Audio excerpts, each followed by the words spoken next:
Morning, Trainiacs. We are at the end of October, and with me racing Super League right at the end of February, that means I'm about 3 months away. That means, no, 4 months away. Do I have to do this workout today?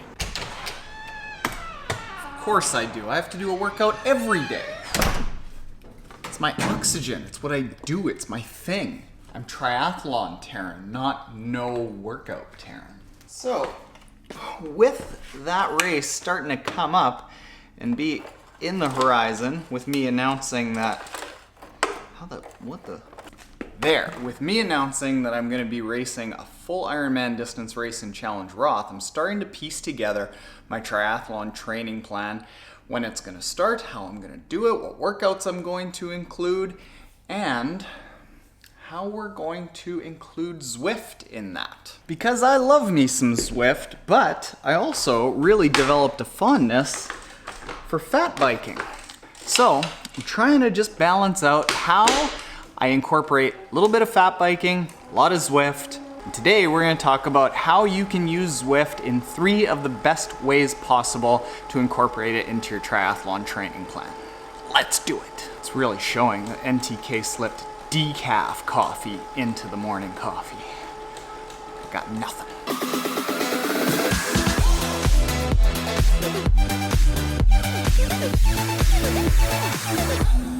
So before we get started here, if you aren't already following me on Zwift, who are you? Why aren't you? Go follow me. The first name is T and the last name is Triathlon Taren. We are going head first into Zwift this year, more Zwift content. We're gonna be doing Zwift rides with Team Trainiac. Second thing, if you wanna look as good as I do in the Trainiac kit, they are still available just for the next couple days and then not again for a few months. Go to the Scody link that is in the description below. Not now. Wait until the end of the video. All right, 3 of the best ways that you can incorporate using Zwift into your triathlon training program. So the first best workout that's critical to incorporate into your triathlon training plan that's probably better to do on Zwift is your recovery workouts. Now I do a 1-hour recovery ride every single Friday where I've got a heart rate cap. It's really good to do it on Zwift because there's no wind that can increase the difficulty. There's also no hills, there's no scenery that's really gorgeous that incentivizes you to go longer and push and ride longer than you should be.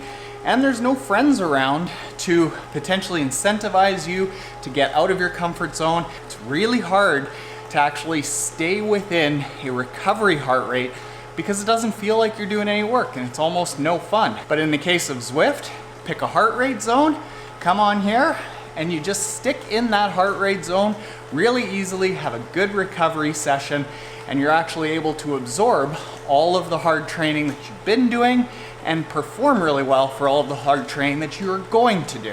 And for just a wee bit more flavor, that heart rate zone should be somewhere in between about 60% of your max heart rate and about 78% of your maximum heart rate.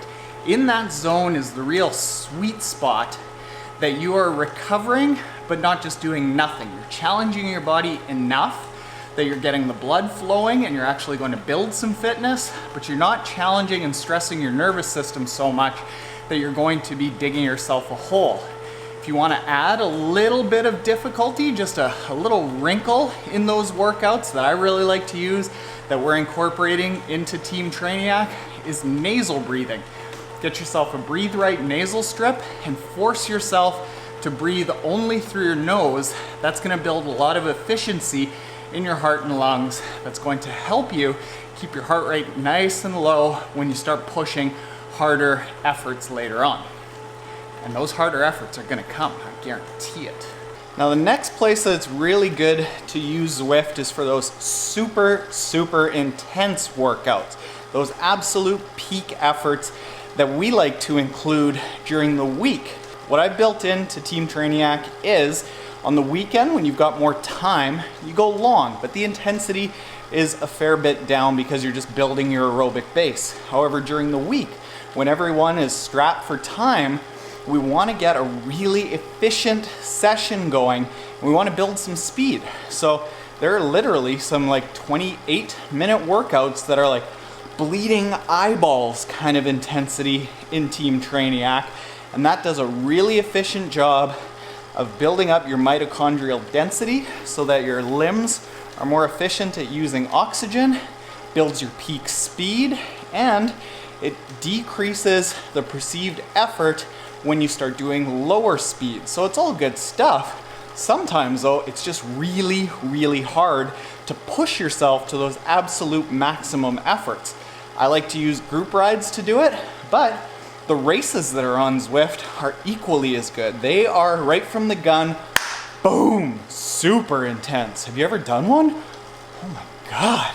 So what you do in this case is pick a Zwift race that you want to do that is the duration of the intense workout that you want to do.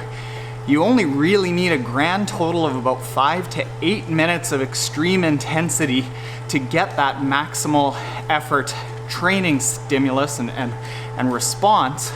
So you don't need a super long workout. Anywhere from 20 to 30, 40 minutes is good, but make sure that you warm up before the race starts with about 5 to 10 or 12 minutes. And then the final type of workout that Zwift is really good for is like those 1 to 3 hour kind of meat and potatoes, really race specific workouts.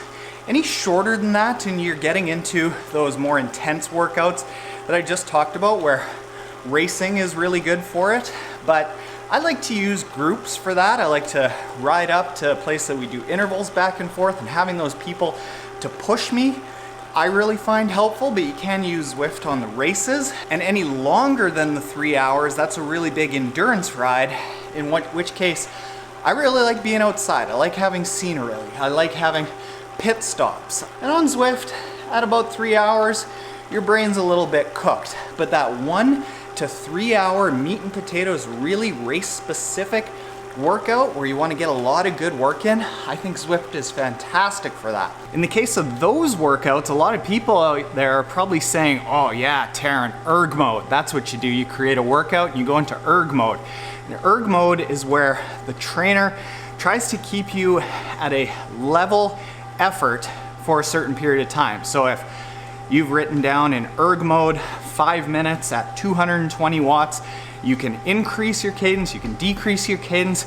It'll change the resistance so that you stay there. I don't like that actually.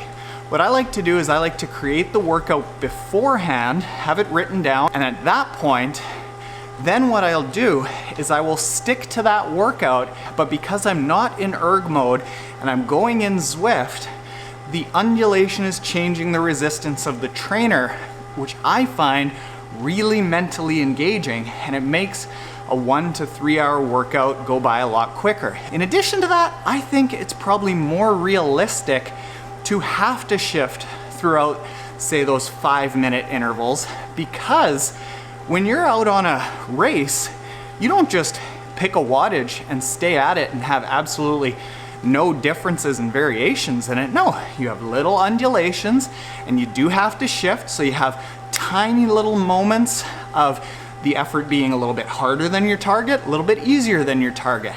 And if you're building that into your legs by shifting and riding through Zwift in this virtual world, you're gonna be simulating a race situation really, really well.